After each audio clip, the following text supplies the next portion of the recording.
Buenas, mi nombre es José Miguel Cerda, pertenezco al grupo número 1 con el tema de la instrumentación. Yo le estaré hablando acerca de lo que es la presión, específicamente en la parte que habla sobre las variables físicas. Antes de detallar lo que es la presión, tenemos que saber, ya que mencionamos la variable física, lo que son las variables.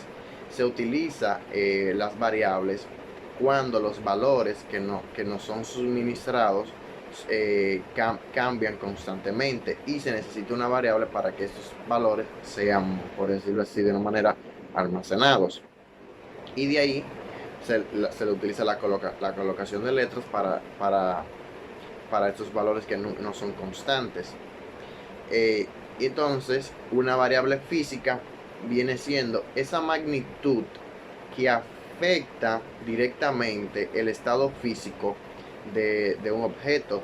Ya este puede ser afectado por el peso, por la velocidad o por la fuerza que sea ejercido sobre dicho objeto. Ahora le estaré hablando sobre la presión.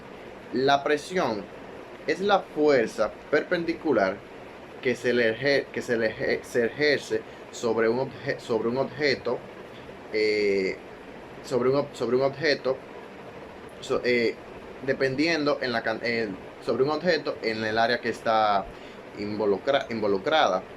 Para uno poder determinar la presión que se está ejerciendo en una superficie, se utiliza la fórmula P es igual a fuerza por área, donde, donde P representa la variable de la presión, donde F es la fuerza perpendicular que se está ejerciendo sobre el objeto y A viene siendo el, el área el área donde se está ejerciendo la fuerza. Para uno poder, entonces es la fórmula para uno poder obtener la presión que se está ejerciendo. La presión se clasifica en varias tipos de presión, como es la presión absoluta, que es la presión absoluta, es la presión que se ejerce sobre un cuerpo sobre un cuerpo donde interactúa la presión atmosférica, como también interactúa alguna otra fuerza externa sobre un elemento. La presión atmosférica, en cambio, es la presión que nosotros sentimos, es lo que nos permite, es lo que nos ata a la Tierra, ya que los gases que están sobre nos en la atmósfera ejercen una presión sobre nosotros. Por eso es que se ve que cuando uno sube a mayor altitud en una montaña, uno siente algún tipo de cambio ya cuando uno está cuando uno está acostumbrado a estar a una menor altitud, como las personas que viven en el mar y suben por ejemplo, al Pico Duarte.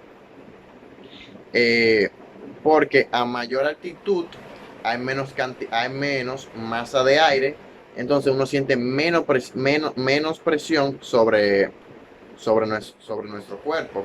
También está la presión manométrica y la presión hidroestática. La presión tiene varias aplicaciones que la podemos ver en nuestro diario vivir.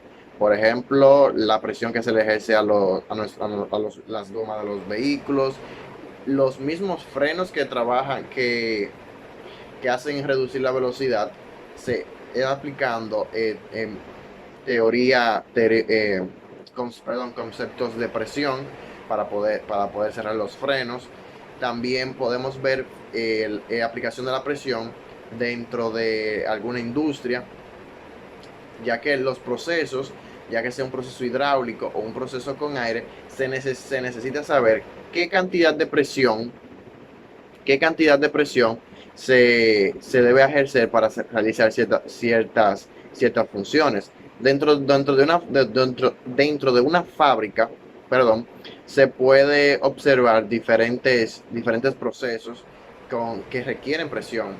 Porque, por ejemplo, si estamos realizando alguna pieza delicada o una máquina para mover un brazo, se tiene que calcular qué presión se debe ejercer sobre dicho brazo para que empuje, por ejemplo, una pieza hacia un lugar sin que se le produzca daños. Muy buenas, mi nombre es José Carlos Beliar y les estaré hablando sobre las variables físicas básicas del tema de la instrumentación. Este es el primer grupo de la materia automatización y control de procesos. Muy bien, les estaré hablando sobre, en primer lugar, sobre la temperatura, lo cual es una magnitud escalar relacionada con la energía interna de un sistema termodinámico, definida por el principio cero de la termodinámica. Más específicamente está relacionada directamente con la parte de la energía interna conocida como energía cinética, lo cual está asociada a los movimientos de las partículas del sistema. Los fundamentos físicos de la física. Algunos de muchos conceptos fundamentales son aquellos que aparecen en toda teoría física de la materia. Por tanto, son conceptos que aparecen en teorías físicas muy diferentes que van desde la mecánica clásica a la teoría cuántica de campos, pasando por la teoría de la relatividad y la mecánica cuántica no relativista. Entre eso están lo que es la energía cinética, momentum angular, la masa, carga eléctrica, entre otros.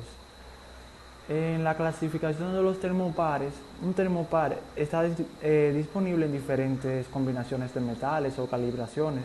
Las 4 calibraciones más comunes son lo que es la J, la K, la T y la E.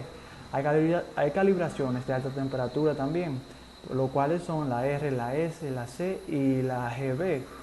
También se clasifican termopar tipo B, tipo C, tipo E, tipo J, tipo K, tipo N, tipo R, tipo S, tipo T, tipo B, tipo C, entre otros. Entre las aplicaciones del termopar, el termopar es uno del sensor más comúnmente utilizado para la medida de la temperatura.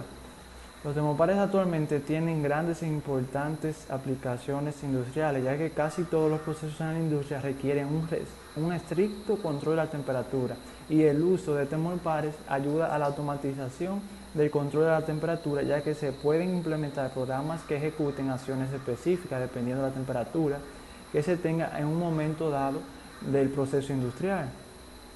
Industria de la construcción puede ser una de las aplicaciones del termopar, ya que en este proceso de fabricación de cemento y procesamiento de asfalto, industria metalúrgica, lo que es sobre la salida de altos hornos, industria del plástico y del cacho, industria alimentaria, medicina, en automoción. También se habla sobre lo que es un pirómetro, perdón. Es un dispositivo capaz de medir la temperatura de una sustancia sin necesidad de estar en contacto con ella. El término se suele aplicar a aquellos instrumentos capaces de medir temperaturas superiores a los 600 grados Celsius. También un sistema óptico que recoge la energía emitida por el objeto, un detector que convierte dicha energía en una señal eléctrica, un sistema que ajuste la emisividad para hacer coincidir la calibración del termómetro con las características de emisión específicas del objeto. Estos son parte del pirómetro. Es un circuito de compensación de la temperatura ambiente que garantizaba que las variaciones de temperatura dentro del sensor debidas a las condiciones ambientales no afectarán a la precisión. También está lo que son los pirómetros de banda ancha, pirómetros de banda estrecha, pirómetros de 2 colores, pirómetros ópticos, termómetros de fibra óptica. Y esto ha sido todo. Muchas gracias. Saludos, mi nombre es Melissa Gómez. En esta ocasión estaré hablando sobre los sensores semiconductores de presión y temperatura. Definición de un sensor. Un sensor es un dispositivo que mide una magnitud física y la transforma en una señal. Esta magnitud puede ser, por ejemplo, temperatura, longitud, entre otros. En la mayoría de los casos, la señal es eléctrica, pero también puede convertirse en óptica. Definición de un sensor de presión. Un sensor de presión es un instrumento compuesto por un elemento detector de presión, con el que se puede determinar o se determina la presión real aplicada a dicho sensor. Principios de funcionamiento de los sensores de presión. Los sensores de presión utilizan distintas tecnologías para proporcionar resultados precisos. Entre estos están los sensores de presión con tecnología de gangas. Tienen un detector de presión al que se adhieren gangas metálicas o en el que se aplican gangas de películas estrechas mediante la pulverización. También tenemos lo que son los sensores de presión capacitivos. Utilizan una cavidad de presión y una membrana para formar un condensador de variables. También tenemos lo que son los sensores de precisión piezoresistivos, que consisten en una membrana con galgas que integran y detectan deformación derivada de la presión aplicada. También otros sensores de presión que tampoco emplean un cuerpo de medición son los sensores térmicos o de ionización, que miden la presión aplicada a partir de cambios de conductividad térmica. Ahora les voy a explicar lo que son algunos conceptos básicos sobre los sensores de temperatura. Los sensores de temperatura se utilizan en diversas aplicaciones, tales como las aplicaciones de elaboraciones de alimentos, climatización para el control ambiental, dispositivos médicos, entre otros. Los sensores de temperatura se utilizan para medir el calor y para asegurar que el proceso se encuentre dentro de un cierto rango, lo que proporciona seguridad en el uso de la aplicación, o bien en el cumplimiento de una condición obligatoria cuando se trata de un calor extremo. Hay dos variables principales, que son sensores de temperatura de contacto o con contacto y sin contacto. Los sensores con contactos incluyen termopares y termistores que hacen contacto con el objeto a medir. Y los sensores sin contactos se encargan de medir la radiación térmica emitida por una fuente de calor para permitir su temperatura. Este último mide la temperatura a distancia y a menudo se utiliza en entornos peligrosos. Entonces, los termopares es un par de empalmes o uniones que se forman a partir de distintos metales. Un empalme representa una temperatura de referencia y el otro representa la temperatura que se va a medir. Algunas de las fortalezas que tienen estos sensores es que miden su propia temperatura. También la temperatura del objeto se debe inferir y el usuario debe asegurarse de que no haya flujo de calor entre ellos. Estos dispositivos reaccionan rápidamente si se les coloca termómetros de resistencia. Los termistores también son fáciles de utilizar, al igual que los termopares, y se utilizan para mediciones sencillas de temperatura en lugar de aplicaciones de alta temperatura. También tenemos lo que es los sensores infrarrojos, que se utilizan en objetos que están en movimiento, si el objeto está al vacío, si las distancias son muy extensas.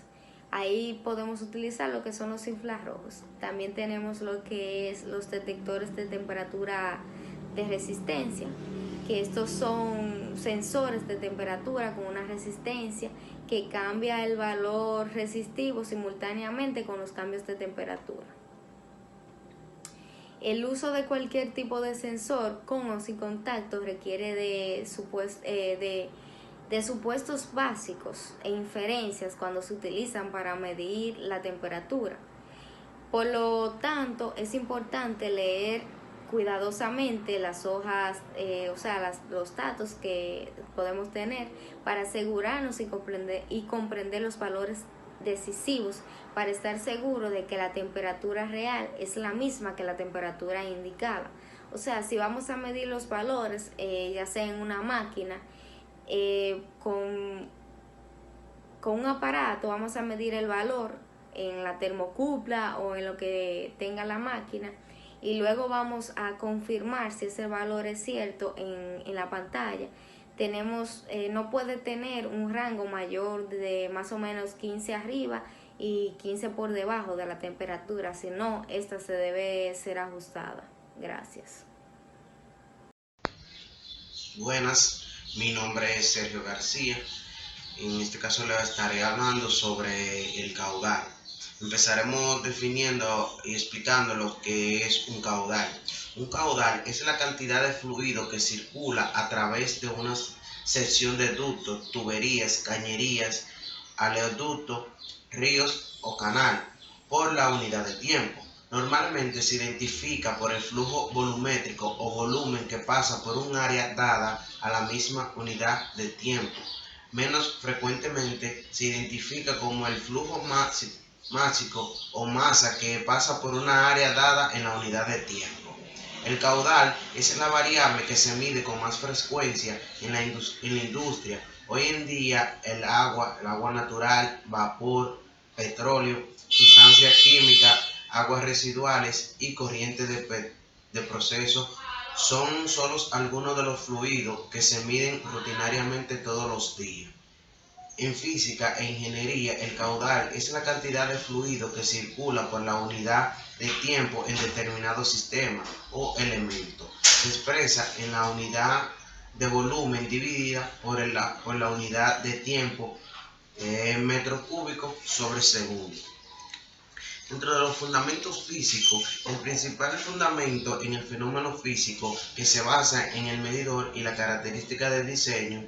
Para los medidores de caudal volumétrico, los principales sistemas son presión diferente, área variable, velocidad, tensión inducida, desplazamientos positivos y vórtices. Para los máximos se deben destacar el sistema térmico y el sistema basado en la fuerza del Coriolis. La fórmula para el caudal para este tipo de funcionamiento se reduce de la explicación de los teoremas de Bernoulli. Este teorema relaciona la energía cinética, la potencia y la presión de un fluido en diferentes puntos de las venas fluidas, mediante la interposición de los diafragmas, una tubería o un tubo de Venturi o un tubo de Pilot.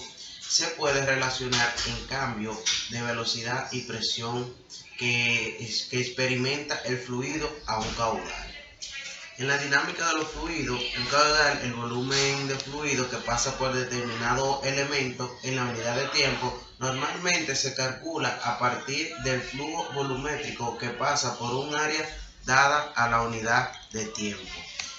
Dentro de las características y aplicaciones podemos encontrar diferentes caudal base, caudal de mantenimiento, caudal generado, caudal máximo y caudal de acondicionamiento. Dentro del caudal base se define como el caudal mínimo necesario para mantenimiento de las características esenciales y la estructura de la comunidad natural en la flora y fauna y ribereñas, basándose en criterios estrictamente hidrológicos personalizados y propios del ambiente fluvial considerado. Dentro del caudal de mantenimiento se define como el caudal que pretende garantizar la conservación de un nivel admisible de organización y estructura biológica de la comunidad naturales acuáticas, tanto en nivel espacial como temporal. Dentro del caudal general se define como el caudal equivalente a la avenida actual más probable. Su obtención se reduce al cálculo del periodo de retorno correspondiente según la distribución de Gumbel y su posterior adecuación a las condiciones de regulación. El caudal máximo es el caudal que se define como el caudal equivalente a la medida aritmética de las avenidas máximas anuales. El caudal de acondicionamiento se define a partir de la simulación del caudal base sobre una serie de secciones transversales preventivas del tramos afectables. Gracias. Saludos, mi nombre es Yanidis Rivas y a continuación les voy a hablar acerca de los sensores de caudal, en específico de los medidores volumétricos, entre los cuales tenemos la presión diferencial, el desplazamiento positivo, torbellino y los medidores de caudal máximo. Iniciaremos con la presión diferencial. La presión diferencial es la diferencia entre un determinado valor de presión y otro valor de referencia. De hecho, se podría considerar también la presión absoluta como presión diferencial basada en el vacío como referencia o la presión relativa en comparación con la presión atmosférica. En otras palabras, la presión diferencial básicamente se refiere al valor diferencial entre dos presiones. En los procesos industriales, este valor es fundamental para poder entender determinadas circunstancias del circuito. La presión diferencial, cabe destacar que esta no solo se refiere a circuitos, puede utilizarse para ver el nivel de saturación de un filtro de agua, de aire comprimido o de partículas en un circuito de refrigeración. El control de la presión diferencial en un sistema suele ser clave para que dicho sistema funcione adecuadamente. El desplazamiento positivo. Para referirnos al desplazamiento positivo lo hacemos mencionando lo que son los medidores de desplazamiento positivo, los cuales operan atrapando un volumen unitario y conocido del líquido, desplazándolo desde una entrada hacia una salida y contando el número de volúmenes desplazados en un tiempo determinado. También se suele conocer con el nombre de contadores porque estos cuentan el volumen de líquido independientemente del tiempo transcurrido. En cada medidor se pueden destacar tres componentes principales, los cuales son la cámara, el desplazador y mecanismos que cuentan el número de veces que el desplazador se mueve. Las principales ventajas de estos tipos de instrumentos es que tienen una buena exactitud y un amplio rango de medida, también porque tienen una buena repetitividad, un buen comportamiento para fluidos muy viscosos y para aquellos fluidos con condiciones que son cambiantes o variantes. También tienen una medida directa del caudal volumétrico, pero también hay que destacar que estos presentan ciertos inconvenientes, por así decirlo, ya que estos tienen un alto costo para grandes tamaños, alta pérdida de carga, un mal funcionamiento para fluidos sucios, también que pueden dañarse por sobrevelocidad, entre otros. El torbellino. El medidor de caudal por torbellino se basa en la determinación de la frecuencia del torbellino producido por una hélice estática situada dentro de una tubería por la cual pasa el fluido. La frecuencia del torbellino es proporcional a la velocidad del fluido. La detección de la frecuencia se puede lograr de varias formas. Una con sensores que detectan los picos de presión en el lado contrario del torbellino y la otra mediante un condensador de capacidad variable. Al igual que los demás, esto tiene ciertas ventajas y desventajas. Las ventajas es que estos son adecuados para gases, vapores y líquidos, tienen una amplia capacidad de rango de flujo, también un mantenimiento mínimo y una buena exactitud de repetitividad. Las desventajas es que estas no sirven para fluidos viscosos sucios, también porque estas tienen ciertas limitaciones en el tamaño de la tubería y que la instalación siempre debe de ser en una tubería recta con el medidor perfectamente alineado. Otra desventaja que tiene es que la precisión del instrumento es de un 0.2% el caudal medio, por lo que el error porcentual se hace cada vez mayor cuanto más bajo es el caudal.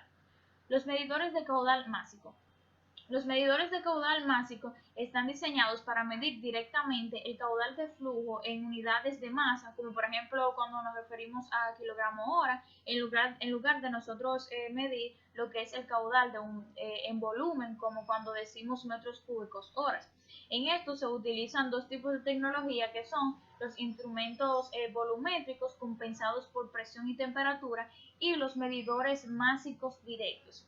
Estos se pueden enumerar las diferentes ventajas que estos tienen, como por ejemplo que tienen muy buena exactitud, una amplia rangeabilidad, una lectura directa en el caudal de la masa, también que los mantenimientos de estos tienen costos muy reducidos y que tienen una salida lineal. Y también, al igual que los demás, tienen ciertos inconvenientes o desventajas que podemos decir que tienen un alto costo, una alta pérdida de carga, cuando uno se refiere a otros tipos de tecnologías. También que el límite de utilización en altas temperaturas y otra desventaja es que esta da problemas en tuberías que son de gran tamaño. Gracias. Mi nombre es Mariela Acevedo y estaré hablando de los sensores de nivel. Los sensores de nivel, también conocidos como interruptor de nivel o sensor de boya, son instrumentos que trabajan con un interruptor de contacto también llamado reed switch y un flotador magnético. El movimiento del flotador abre o cierra el contacto eléctrico. Con ellos se consiguen soluciones versátiles y de bajo costo para su automatización. ¿Cómo funcionan? El sensor detecta el nivel del líquido en tanques y depósitos en el punto donde esté instalado, indicando mediante una señal de on o off, que es encendido o apagado, cuando se ha alcanzado el nivel de llenado, vaciado u otro definido en proyecto. Debido a estar fijos en un punto del depósito, los sensores de nivel no son influenciados por las ondulaciones y vibraciones, asegurando una mejor fiabilidad y repetibilidad en comparación con otros tipos de detectores de nivel, tales como las antiguas boyas de nivel. Medidores de nivel de líquidos. Presión diferencial. Los manómetros para la medición de la presión diferencial a menudo se usan como instrumentos de nivel de líquidos. Un lado del manómetro puede ser conectado con algún punto del fondo de un recipiente y el otro lado con algún punto de la parte superior del nivel del líquido, la presión. Los ultrasónicos. El método de medición para ultrasónicos es una solución probada, verificada y económica para la medición de nivel en aplicaciones con líquidos y sólidos granulados. Los instrumentos se suministran en modelos compactos o en versiones separadas. Las aplicaciones típicas de este método de medición incluyen no solo productos abrasivos y agresivos, incluso en condiciones ambientes extremas, sino también tareas propias de la ingeniería de tratamiento de aguas para consumo y aguas residuales. ¿Cuáles son sus principales ventajas? Insensible a las propiedades del producto, un ejemplo, constante dieléctrica, densidad o humedad. Puesta en marcha fácil y rápida de manejar gracias al ajuste al valor inicial de los parámetros de aplicación y calibración sin llenado o descarga. Presión hidrostática. La medición del nivel partiendo de la presión hidroestática es la solución más común en la práctica con la mejor facilidad de uso.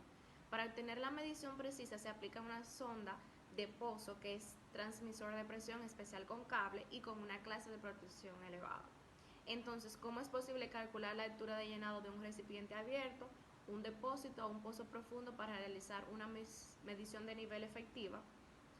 La presión hidrostática se utiliza para determinar el nivel a través de la medición de la columna de líquido y es directamente proporcional a la altura de llenado, el peso específico del fluido y la fuerza de la gravedad. Bajo la influencia de la gravedad, la presión hidrostática aumenta con la altura de la columna de líquido y por lo tanto con la altura de llenado del depósito. Muchísimas gracias.